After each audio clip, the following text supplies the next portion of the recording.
Paper leak के खिलाफ पिछले 21 दिनों से भूख हड़ताल पर बैठे सामाजिक कार्यकर्ता सोनम वांगचुक को पुलिस द्वारा हटाए जाने के बाद अब देश की सियासत पूरी तरह गर्मा गई है। शनिवार 18 जुलाई को हुई इस पुलिसिया कार्रवाई के बाद विपक्ष ने मोदी सरकार और दिल्ली पुलिस के खिलाफ मोर्चा खोल दिया है। समाजवादी पार्टी से लेकर कांग्रेस पार्टी सभी मोदी सरकार पर हमलावर हैं। अखिलेश यादव ने सोशल मीडिया प्लेटफॉर्म एक्स पर सरकार को घेरते हुए बड़ी मांग रख दी। कहा, जो लोग सादी वर्दी में इस कार्रवाई को अंजाम देने के लिए धोखे से अचानक घुसे थे, उनकी पहचान सार्वजनिक की जाए। ये हमारी पुरजोर मांग है कि सोनम वांगचुक जी की चिकित्सा न्यायिक निगरानी में हो। अखिलेश के साथ साथ उनकी पत्नी और मैनपुरी से सपा सांसद डिंपल यादव ने भी इस पर तीखी प्रतिक्रिया दी। बीजेपी सरकार को घेरते हुए बोली, बीजेपी वाले देश के लिए सफेद चादर का कफन लेकर आए हैं। जब शांतिपूर्ण आवाजों को दबाया जाता है तो संविधान और लोकतंत्र भी आहत होते हैं। सोनम वांगचुक जैसे लोगों की आवाज दबाना देश की आत्मा को दबाना है।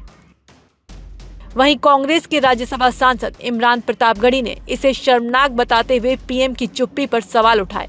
शायराना अंदाज में सवाल दागते हुए बोले, तुझको कितनों का लहू चाहिए। मुझे ऐसा लगता है कि ये सरकार कितनी निर्दयी है। इस सरकार के पास न तो दिल है, न लोकतंत्र में इस सरकार को भरोसा है।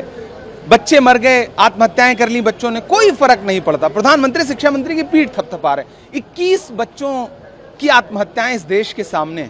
तुझको कितनों का लहू चाहिए अर्ज़े वतन? कितनी आहों से कलेजा तेरा ठंडा होगा? और कितनी मौतों के बाद प्रधानमंत्री जी शिक्षा मंत्री का इस्तीफा लेंगे?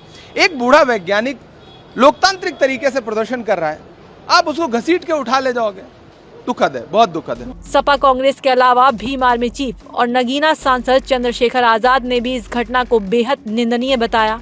उन्होंने कहा, दिल्ली के जंतर मंतर पर पिछले 21 दिनों से शांतिपूर्ण अनिश्चितकालीन भूख हड़ताल पर बैठे सोनम वांगचुक जी को सादा कपड़ों में पहुंचे पुलिसकर्मियों द्वारा जबरन अस्पताल ले जाना तथा उनके साथियों के साथ मारपीट कर उन्हें हिरासत में लेना अत्यंत निंदनीय और लोकतांत्रिक मूल्यों पर सीधा प्रहार है।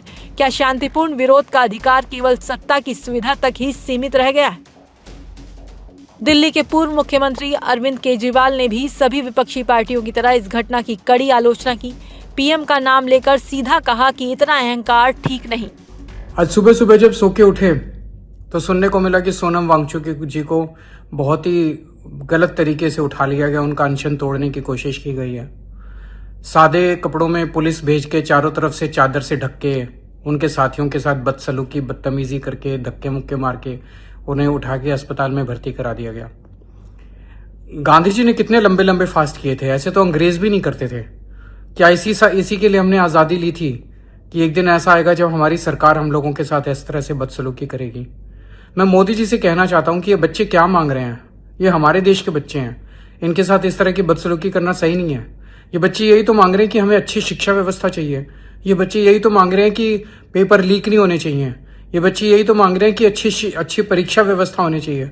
उस पर ध्यान देने की बजाय सरकार का पूरा फोकस इस चीज पे है कि इनके आंदोलन को कैसे फेल किया जाए, इनके आंदोलन को कैसे डिस्क्रेडिट किया जाए, इनके आंदोलन को कैसे अपमानित किया जाए।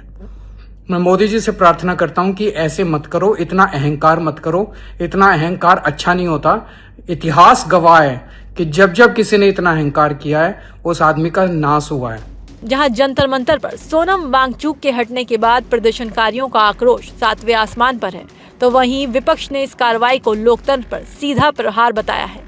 हालांकि प्रशासन का तर्क है कि ये कदम वांगचुक के स्वास्थ्य और कानूनी निर्देशों के तहत उठाया गया है।